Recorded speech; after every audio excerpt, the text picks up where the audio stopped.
Magsisimula na ang House Justice Committee sa pagtalakay ng impeachment complaints laban kay Vice President Sara Duterte makaraang ma-refer na sa komite ang 4 na reklamo.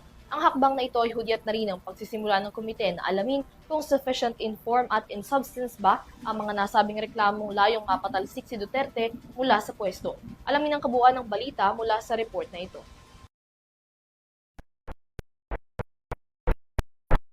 Ng House sa Committee on Justice nitong Lunes ang 4 na verified impeachment complaints na inihain laban kay Vice President Sara Duterte. Ang referral na ito ay hudyat ng opisyal na pagsisimula ng impeachment proceeding process ng House of Representatives at ng pagkaka-trigger na rin ng 1-year bar period kung saan wala ng bagong impeachment complaint laban sa Vice Presidente ang maaaring isumite ngayong taon.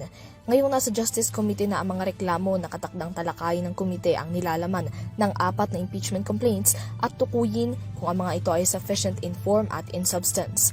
Ayon kay House Committee on Justice Chairperson Jervy Luistro, pareho lamang ang prosesong pagdadaanan ng mga impeachment complaints ni Duterte sa kung ano ang naging proseso sa mga reklamo laban kay Pangulong Ferdinand Marcos Jr. na matatanda ang ibinasura na ng komite. Paliwanag ni Luistro sa pagtukoy ng sufficiency ng mga reklamo, isa-isang tatalakayin ng komite ang 4 na impeachment complaint at isa-isa ring hihimayin ng grounds sa ilalim nito. Ilan sa mga grounds na magkakatulad para sa 4 na impeachment complaints ay ang alegasyon ng umano'y maanomalyang paggamit ng confidential funds ng Office of the Vice President at ng Department of Education sa panahong siya pa ang kalihim, umano'y constitutional violation, betrayal of public trust at iba pa.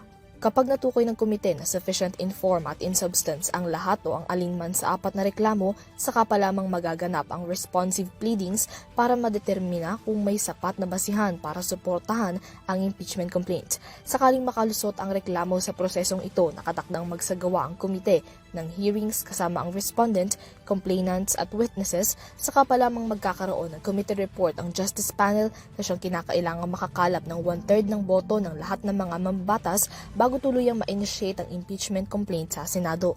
Matatandaan na February 5 ng nakaraang taon nang i-impeach ng House of Representatives 19th Congress si Duterte matapos makakalap ng 1/3 ng boto ng mga miyembro ng Kamara. Naisumite man sa Senado ang impeachment case mula sa Kongreso. In-archive ito ng impeachment court matapos ideklarang unconstitutional at void ng Korte Suprema ang 4th impeachment complaint dahil sa paglabag sa due process at sa 1-year bar period.